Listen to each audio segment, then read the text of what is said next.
Зур елга шишмәләрдән яралган кебек, халкыбызның бөек җиңүе дә миллионнарның батырлыгыннан туды. Татар театры халык белән бергә сугышның бөтен авырлыгын күтәреп, изге көрәшкә лаеклы өлеш кертте. Театрның күренекле вәкилләре сугыш хәбәре килү белән фронтка китә. Тыныч тормышта калганнар исә чакыру пунктларында көненә 4-5 концерт бирә.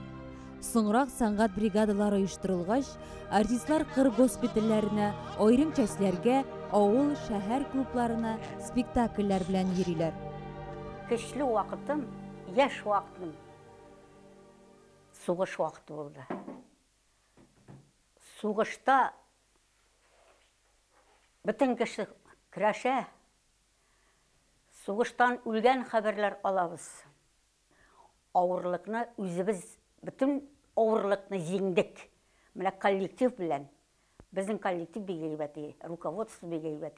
Мин эшләгән вакытларда, безнең яшь вакытлар бит. Яшь вакытта бит бик авырлыкны да акыллы кеше аны җиңә ала. Театр бик популяр иде соғыш вакытында, халык бик күп йөрде, билетлар бик арзан, артистлар бик популяр иде һәм бик зур талантлы театрга нигез салган олы шәхесләр эшләде безнең белән. 1943 елның 8 ноябре. Бу көнне Академия театры сәхнәсендә Островскийның Яшенле яңгыр спектакле күрсәтелергә тиеш була. Нәкъ шул көнне атаклы актриса Фатима Ильская фронттан улының вафаты турында кайгылы хәбәр ала. Театр администрациясе бу әсәрне башка спектакль белән алмаштырырга уйласа да, Гърур Фатима Ильская юк, алыштырмагыз. Минем бөтен гомерем сәхнәдә узды. Кайгымны да аның белән уртаклашам дип җавап бирә. Һәм нәкъ шушы костюмнан ул тамашачы янына чыга. Бу чорда репертуарда үзгәреш кичерә. Халыкның рухын күтәрү максатында 1942-45 елларда Академия театрында Таҗи Гыйззәтнең Таймасовлар, Мирсәй Әмирнең Миңлекамал, Әхмәт Фәйзинең Тукай, Галиәскәр Камалның Банкрот, Шекспирның Король Лир, Шәриф Камалның Хаҗи әфәнде өйләнә пьесалары сәхнәгә куела. 1943 елда сугыш темасына язылган беренче әсәр дөнья күрә. Ул Нәкый Сәмбәтнең Мәрьям драмасы. Менә шул елларны килеп туды кризис.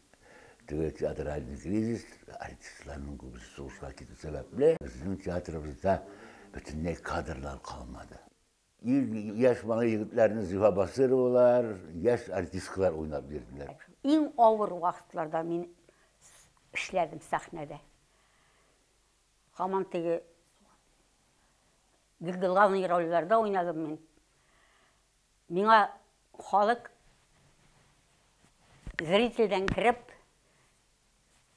суган бирәләр. Ипи кисеп кенә куйган ипи. Аның исендә суган. Ул минем өчен иң көчле, иң зур галәмәт бер шатлыклы минут. Мин аны никогда онытмыйм. Театр хезмәткәрләренең эшчәнлеге бер иҗат белән генә шикләнми.